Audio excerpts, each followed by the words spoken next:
Əl-Müddəssir surəsi 56 ayədir. Rəhman və rəhim olan Allahın adı ilə. Ey bürünüb sarınan Peyğəmbər!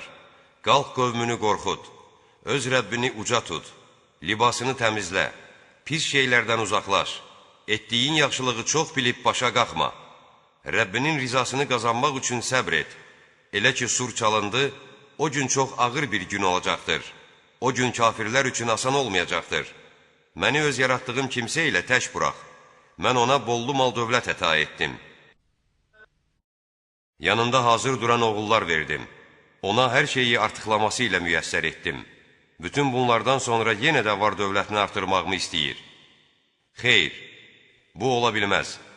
Çünki o, ayələrimizə qarşı inatkar oldu. Mən onu məşəqqətli bir əzaba düçar edəcəm. O fikirləşdi və ölçdü biçdi. Ölüm olsun ona. Necə ölçdü biçdi? Yenə də ölüm olsun ona.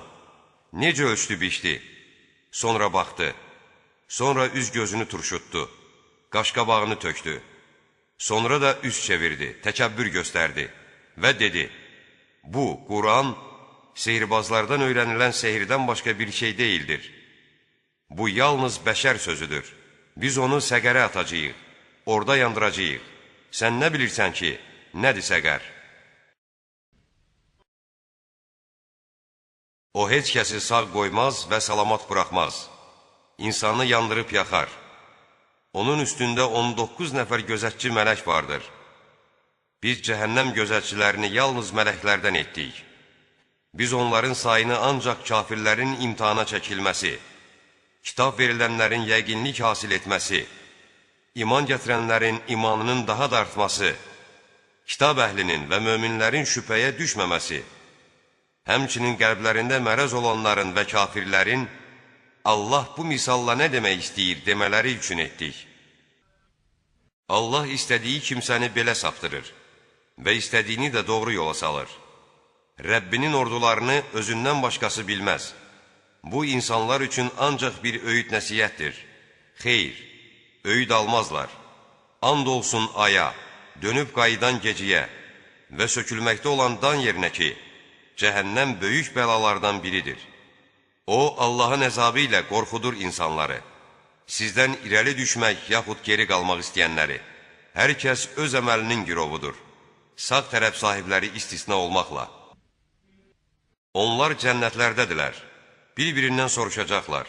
Günahkarlar barəsində. Sizi səqərə salan nədir? Onlar deyəcəklər: Biz namaz qılanlardan deyildik. Yoxsulu da yedirtməzdik. Batilə dalanlarla birlikdə biz də dalardıq. Haqq-hesab gününü yalan sayardıq. Ölüm bizi haqlayana qədər. Şəfayət edənlərin şəfayəti onlara fayda verməz. Onlara nə olub ki, öyüd nəsiyyətdən üz çevirirlər? Onlar sanki aslandan ürküb qaçan vəhşi eşşəklərdir. Xeyr, onların hər biri özünə göydən nazil olmuş səhifələr verilməsini istəyər. Xeyr, daha doğrusu onlar axirətdən qorxmazlar. Xeyr, bu, Quran bir öyüd nəsiyyətdir. İstəyənlər ondan öyüd alar. Bununla belə, Allah istəməsə onlar əsla öyüd ala bilməzlər. Qorxub çəkinməyə də, bağışlanmağa da layiq olan ancaq odur.